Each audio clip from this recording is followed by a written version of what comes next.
नमस्कार संस्कृता मित्रों, कैसे हैं आप। विश्वास है कि आप लोग स्वस्थ होंगे, मस्त होंगे। मित्रों, आज हम लोग कारक प्रकरण में चतुर्थी विभक्ति पर आधारित PYQ अर्थात प्रीवियस ईयर क्वेश्चन देखने वाले हैं।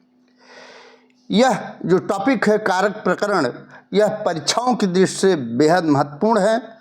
UPTGT LT के जो विद्यार्थी हैं उनके लिए बहुत ही महत्वपूर्ण है। ठीक है, तो आइए इसके PYQ का अध्ययन हम लोग करते हैं। जो पहले आ चुके हैं, एक इससे आइडिया मिल जाएगा कि किस तरह से प्रश्न आपके आए हैं और किस तरह से आपकी तैयारी आपको करनी चाहिए। ठीक है, तो पहला प्रश्न है, नमः स्वस्ति स्वाहा स्वधा अलम और वखट शब्दों के योग में कौन सी विभक्ति होती है।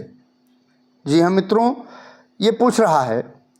ये देखिए 1999 में ये प्रश्न TGT की परीक्षाओं में आ चुका है। ठीक है, यहाँ पूछ रहा है कि मान लीजिए नमः आ जाए, स्वस्ति आ जाए, स्वाहा आ जाए, स्वधा आ जाए, अलम आ जाए या वखट आ जाए, तो इस शब्दों के आने पर कौन सी विभक्ति होती है। क्या द्वितीय विभक्ति होती है, तृतीय विभक्ति होती है, चतुर्थी विभक्ति होती है या पंचमी विभक्ति होती है। आप लोगों ने एक सूत्र पढ़ा होगा, नमः स्वस्ति स्वाहा स्वधा अलम वसठ योगाच, अलम वसठ योगाच, यह सूत्र पढ़ा होगा। यह सूत्र कहता है कि नमः स्वस्ति स्वाहा स्वधा अलम तथा वखट शब्दों के योग में हम लोग चतुर्थी होती है और चतुर्थी लगाते हैं। ठीक है, तो इसमें क्या हो जाएगा, उत्तर इसका क्या हो जाएगा, सी ऑप्शन अर्थात चतुर्थी विभक्ति। ठीक है, सी ऑप्शन आपका सही हो जाएगा। ठीक है, इसका उदाहरण कई होते हैं। तस्मै श्री गुरुवे नमः, उन गुरु जी को नमस्कार। रामाय नमः, तुभ्यम नमः, ये सब आते हैं। स्वस्थ भवते मतलब आपका कल्याण हो। प्रजाभ्य स्वस्थ, प्रजाओं का कल्याण हो। अग्ने स्वाहा, अग्नि को यह आहुति है। पितृभ्य स्वधा, इंद्राय वखट। दैत्येभ्यो हरि अलम, अलम पर्याप्त के अर्थ में आता है।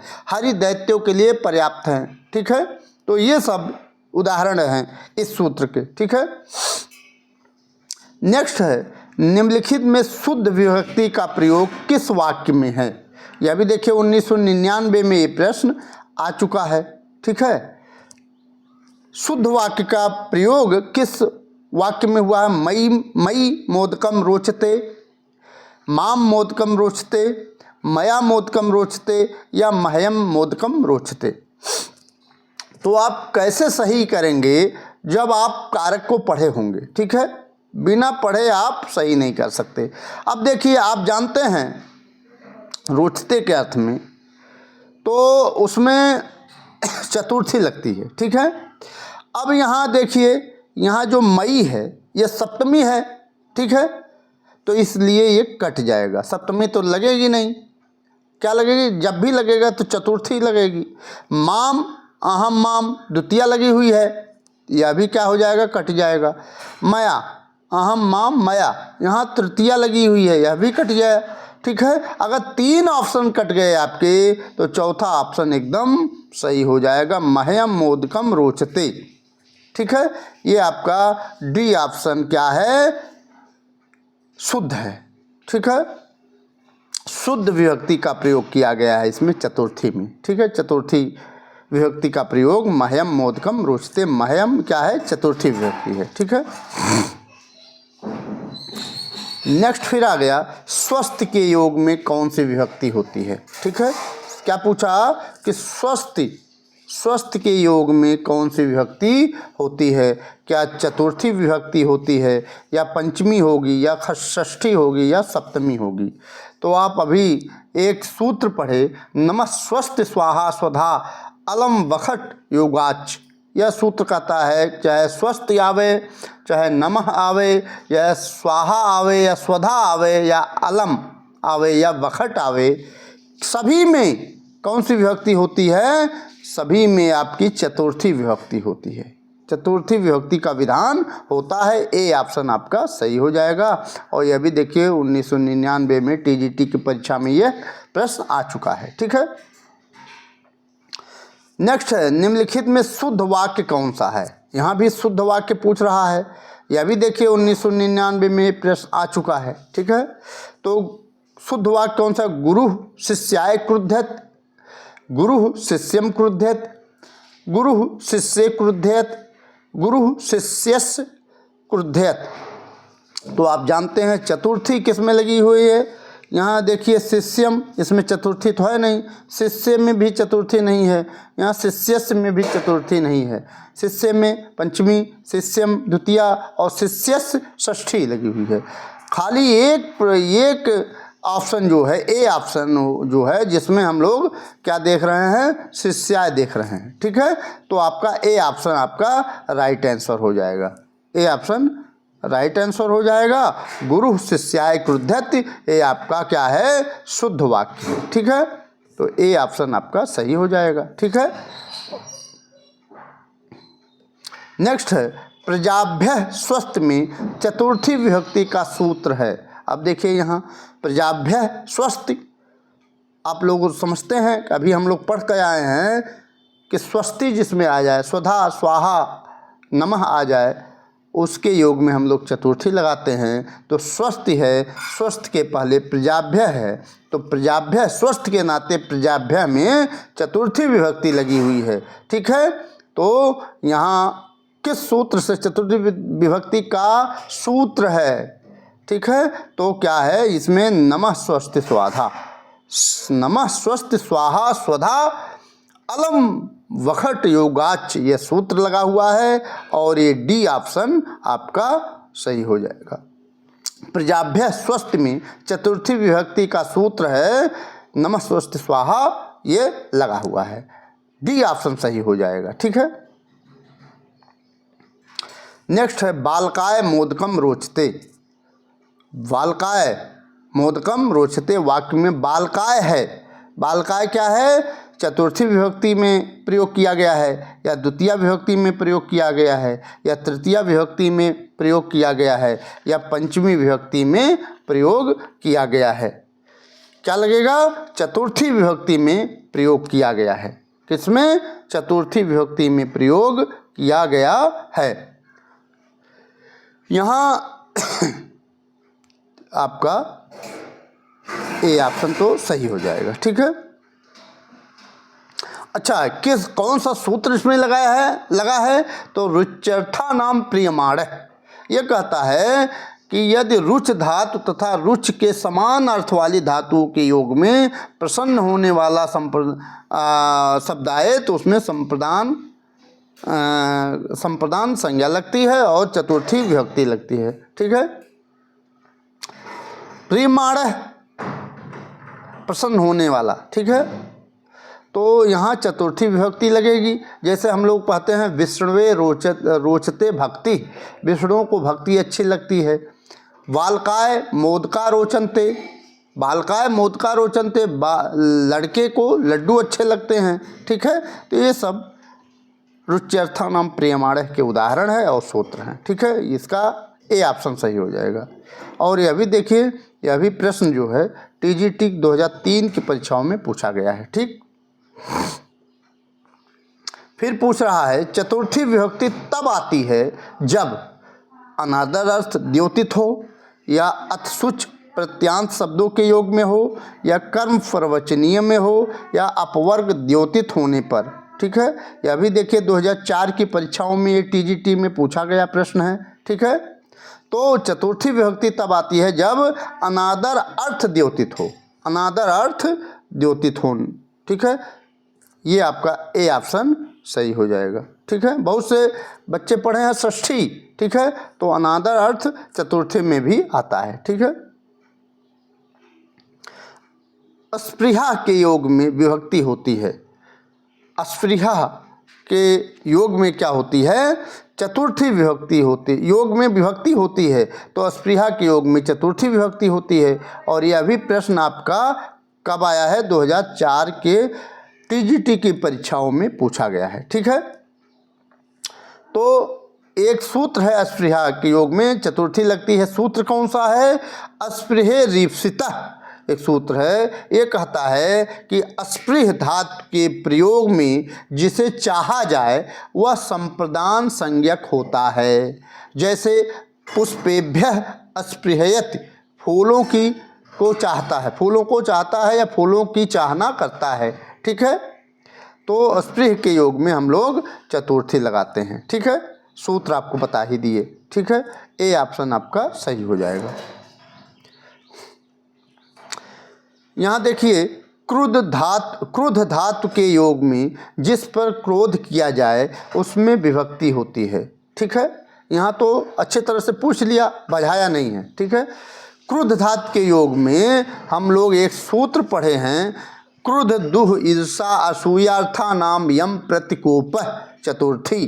ठीक है, मतलब क्रुद्ध दुह ईर्ष तथा असूय धातुओं के योग में तथा इन धातुओं के समान अर्थ रखने वाली धातुओं के योग में जिनके ऊपर क्रोध किया जाता है वह संप्रदान समझा जाता है। ये आप पढ़े हैं। ठीक है, और उसमें चतुर्थी लगती है, चतुर्थी विभक्ति लगती है। ठीक है, इसका उदाहरण कौन कौन से हो सकते हैं?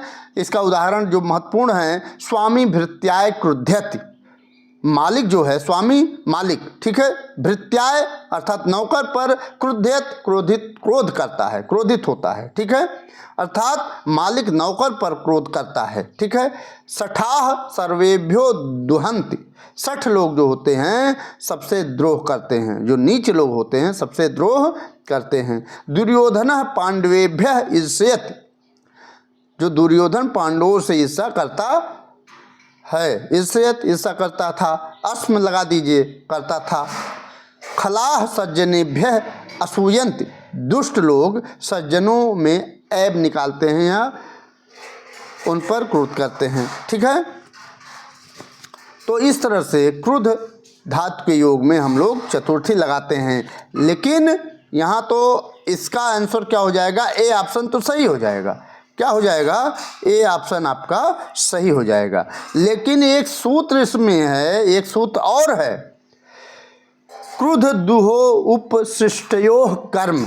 वह भी कहता है कि इस सूत्र के अनुसार जब क्रुद्ध तथा द्रुह उपसर्ग सहित होता है तो उसमें द्वितीया विभक्ति लगती है, द्वितीया विभक्ति लगती है। ठीक है, अर्थात कहने का अर्थ है क्रुद्ध दुह उसमें भी आता है लेकिन वो उपसर्ग सहित होता है।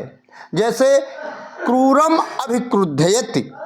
अब देखिए, इसमें बहुत से लोग कंफ्यूज हो जाएंगे, चतुर्थी लगाएं क्या लगाएं? तो जो लोग पढ़े हुए हैं क्रुद्ध दुह उपसृष्टयोः कर्म, तो वो द्वितीया लगा देते हैं, क्योंकि यह उपसर्ग लगा हुआ है, इसमें उपसर्ग सहित है। क्रूरम अभिक्रुद्धयति और पिता पुत्रम संक्रुद्धयति, इसमें क्या है? संक्रुद्धयति। क्रुद्धयत में क्या लगा है? उपसर्ग लगा हुआ है। ठीक है, अभिक्रुद्धयत में अभी उपसर्ग लगा हुआ है, तो इसमें द्वितीया हो जाएगी।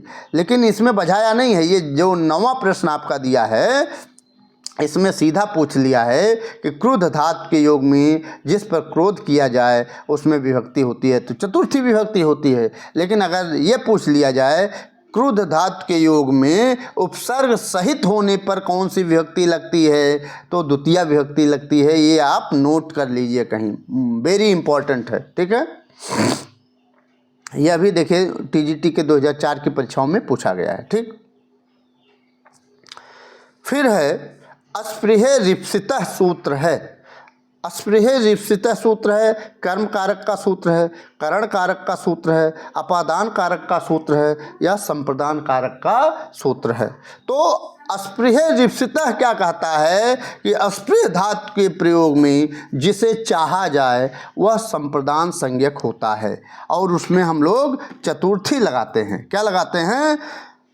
संप्रदान कारक, अर्थात चतुर्थी विभक्ति लगाते हैं और संप्रदान कारक लगाते हैं। ठीक है, उदाहरण है पुष्पेभ्यः अस्पृहेत, फूलों को चाहता है। ठीक है, तो आपका यह भी देखिए 2004 में यह भी प्रश्न पूछा गया है। ठीक है, उत्तर क्या हो जाएगा? डी ऑप्शन आपका राइट आंसर हो जाएगा। यहाँ संप्रदान कारक का प्रयोग अस्पृहे रीप्सितः ये करता है। ठीक है, फिर है धारे रुत्तमाणः। क्या? धारे रुत्तमाणः सूत्र किस कारक के साथ संबंधित है? ये इम्पोर्टेंट है यह भी, ठीक है। जो धारे रुत्तमाणः है यह सूत्र किस कारक से संबंधित है? अपादान कारक से संबंधित है, अधिकरण कारक से संबंधित है, या संप्रदान कारक से संबंधित है, या करण कारक से संबंधित है, ठीक है। तो धारे रुत्तमाणः जो ये सूत्र है ये कहता है ऋजंत ध्री जो धातु है अर्थात उधार लेना, कर्ज लेना, धातु के योग में महाजन कर्ज देने वालों की कौन सी संज्ञा होती है? संप्रदान संज्ञा होती है, ठीक है। तो यहाँ सी ऑप्शन आपका राइट हो जाएगा, सी ऑप्शन सही हो जाएगा, ठीक है।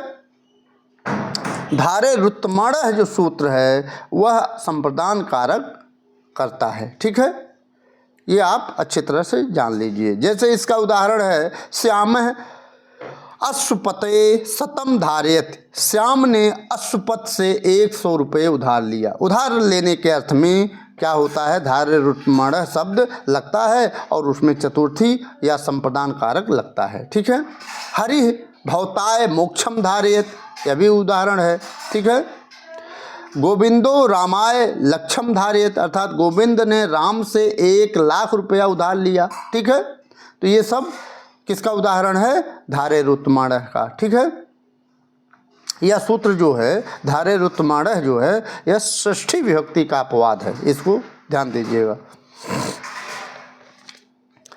फिर है मुक्ते हरिः भजत, हरिम भजत, मुक्ते हरिम भजत, मुक्ति के लिए हरि को भजता है, ठीक है। अभी देखिए 2005 में प्रश्न पूछा गया है, टीजीटी की परीक्षाओं में 2005 में ये प्रश्न आया है कि मुक्ते हरिम भजत से मुक्ते में चतुर्थी हुई है। तो यहाँ मुक्ते में चतुर्थी हुई है, यहाँ उदाहरण दिया है, सूत्र पूछ रहा है क्या चतुर्थी संप्रदाने से चतुर्थी हुई है, या स्पृह रिप्सितः से सूत्र से चतुर्थी हुई है, या क्लिप संपद्यमाने च वार्तिक से चतुर्थी हुई है, या तादर्थे चतुर्थी वाच्या से आपका चतुर्थी हुई है। तो चतुर्थी वाच्या मतलब समझना चाहिए, चतुर्थी समझना चाहिए किसमें? तादर्थे, तादर्थे या मुक्ते, मुक्ति के लिए हरि को भजता है। तो मुक्ते क्या है? मुक्ति क्या है? तादर्थ है, ठीक है। और तादर्थ चतुर्थी वाच्या जो वार्तिक है ये क्या कहता है? जिस प्रयोजन के लिए कोई कार्य किया जाता है उस प्रयोजन में चतुर्थी लगती है, चतुर्थी लगती है, ठीक है। मुक्ते हरिम भजत, मुक्ति के लिए हरि को भजता है। धनाय प्रयते, धन के लिए प्रयत्न करता है। शिशु मोदकाय रोदिति, बच्चा लड्डू, जो बच्चा है लड्डू के लिए रोता है, ठीक है। शिशु मोदकाय रोदित, यह ये जो उदाहरण है यह नोट करने लायक है, क्योंकि बहुत से लोग किस में लगा लेंगे? स्पृहे रिप्सितः में लगा लेंगे, या एक सूत्र आता है रुच्यर्थानां प्रियमाणः, उसमें लगा लेंगे, ठीक है। तो उसका नहीं है, ये तादर्थे चतुर्थी वाच्या सूत्र का उदाहरण है। शिशु मोदकाय रोदित, बच्चा लड्डू के लिए रोता है, ठीक है। तो ये सब किसके उदाहरण हैं? तादर्थे चतुर्थी वाच्या। क्यों? कि जिस प्रयोजन के लिए कोई कार्य किया जाता है उसमें चतुर्थी लगती है, और तादर्थे चतुर्थी वाच्या यही कहता है, ठीक है। तो ये आपका डी ऑप्शन सही हो जाएगा, डी ऑप्शन सही हो जाएगा, ठीक।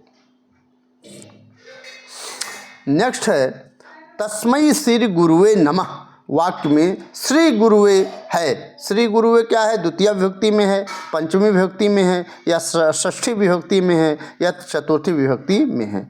आप एक सूत्र पढ़े होंगे, नमः स्वस्ति स्वाहा, नमः स्वस्ति स्वाहा स्वधा अलम वखट योगाच, यह सूत्र पढ़े होंगे। यह सूत्र कहता है कि नमः आ जाए, स्वस्ति आ जाए, स्वाहा आ जाए, ऐसे आदि शब्द आवें तो उसमें उसके पहले जो शब्द लगा है उसमें हम लोग चतुर्थी लगाते हैं। तो यहाँ नमः आया है, इसके पहले श्री गुरुवे आया है, तो तस्मै में भी चतुर्थी लगी हुई है और श्री गुरुवे में भी चतुर्थी लगी हुई है। किसके लिए? ये नमः के कारण, नमः के कारण, ठीक है। तो ये आपका डी ऑप्शन आपका सही हो जाएगा। ठीक है, डी ऑप्शन आपका राइट आंसर हो जाएगा। ठीक है, यह भी देखिए, ये प्रश्न भी टीजीटी 2005 में पूछा गया है। ठीक है, तो ऐसे प्रश्नों को, ऐसे सूत्रों को आपको ध्यान देना होगा। एक और सूत्र लिख लीजिए, एक और आप विभक्ति लिख लीजिए। ठीक है, एक और सूत्र लिख लीजिए, एक और उदाहरण लिख लीजिए, उससे आपको बहुत आसानी होगी। ठीक है, परीक्षाओं में। तो इसका डी ऑप्शन सही हो जाएगा। फिर है हनुमते नमः में, हनुमते में कौन सी विभक्ति है? चतुर्थी है, पंचमी है, षष्ठी है या सप्तमी है? यह भी देखिए 2009 की परीक्षाओं में ये पूछा गया है। ठीक है, तो इसमें चतुर्थी लगी है, हनुमते में चतुर्थी लगी है, ये ऑप्शन आपका राइट आंसर हो जाएगा। ठीक, नमः के कारण हनुमते में क्या लगी है? चतुर्थी लगी हुई है। राजा ब्राह्मणाय गाम ददाति, वाक्य में रेखांकित शब्द की संज्ञा है। तो रेखांकित कौन सी है? ब्राह्मणाय। तो ब्राह्मणाय यहाँ देखिए, राजा जो है ये कर्ता है, और ददात क्या है? क्रिया है, और गाम क्या है? कर्म है। ठीक है, राजा जो है ब्राह्मण के लिए गाय को देता है, वाक्य में रेखांकित ब्राह्मणाय है। इसमें क्या संज्ञा है? कर्म संज्ञा, करण संज्ञा, अपादान संज्ञा या संप्रदान संज्ञा? तो इसमें संप्रदान संज्ञा है। ठीक है, डी ऑप्शन आपका सही हो जाएगा। ठीक है, यह भी देखिए 2010 में ये प्रश्न पूछा गया है। ठीक, फिर है बालकाय मोदकाः रोचन्ते, अभी हम लोगों ने पढ़ा है। ठीक है, किसमें पढ़ा है? आप लोग इसको देखते रहिएगा। बालकाय मोदकाः रोचन्ते में बालक की संप्रदान संज्ञा किस सूत्र से हुई है? ठीक है, तो किस सूत्र? बालकाय मोदकाः रोचन्ते, लड़के को लड्डू अच्छे लगते हैं, किस सूत्र से? इसमें धारे उत्तमण सूत्र से संप्रदान संज्ञा किस सूत्र से हुई है? रुच्यर्था नाम प्रेमाणय से हुई है, या स्पृह रिप्सिता से हुई है, या तुमनार्थ भाववशनाथ से हुई है? यह भी देखिए 2010 में ये प्रश्न पूछा गया है टीजीटी की परीक्षाओं में। ठीक है, तो रुच्यर्था नाम प्रेमाणय, ये बी ऑप्शन आपका सही हो जाएगा। बी ऑप्शन आपका सही हो जाएगा। ठीक है, और रुच्यर्था नाम प्रेमाणय सूत्र जो है वो कहता है कि रुच धातु तथा रुच के समान अर्थ वाली धातुओं के योग में प्रसन्न होने वाला संप्रदान कहलाता है, उसमें चतुर्थी विभक्ति लगती है। ठीक है, तो बी ऑप्शन आपका सही हो जाएगा। नेक्स्ट है रुच्यर्थानाम प्रियमाणः सूत्र के अनुसार रुच धातु के योग में कौन सी विभक्ति होती है? यहाँ भी आ गया। तो रुच्यर्थानाम प्रियमाणः हम लोग पढ़े हैं, तो उसमें कौन सी विभक्ति होती है? तो चतुर्थी होती है। ठीक है, रुच्यर्थानाम प्रियमाणः चतुर्थी। ठीक है, ऐसे आप लोग याद करना चाहिए। तो यहाँ सी ऑप्शन आपका सही हो जाएगा। ठीक है, यह भी देखिए 2011 में ये प्रश्न पूछा गया है टीजीटी की परीक्षा में। ठीक, नेक्स्ट है अपादान संज्ञायाः विधानम न करोति सूत्रम। अपादान, कौन सा सूत्र अपादान संज्ञा का विधान नहीं करता है? किसका विधान नहीं करता है? अपादान संज्ञा का विधान न करोत, नहीं करता है सूत्र। कौन सा सूत्र? ठीक है, क्या ध्रुवम पाए अपादानम, ये तो करता है। अस्पृहे रिप्सितः भुवः प्रभश्च या वारणार्था नाम इप्सितः। ठीक है, तो अस्पृहे रिप्सितः जो है यह क्या नहीं करता? अपादान संज्ञा नहीं करता है। ठीक है, ये आपका बी ऑप्शन सही होता है। ठीक है, अस्पृह रिप्सिता है, क्या करता है?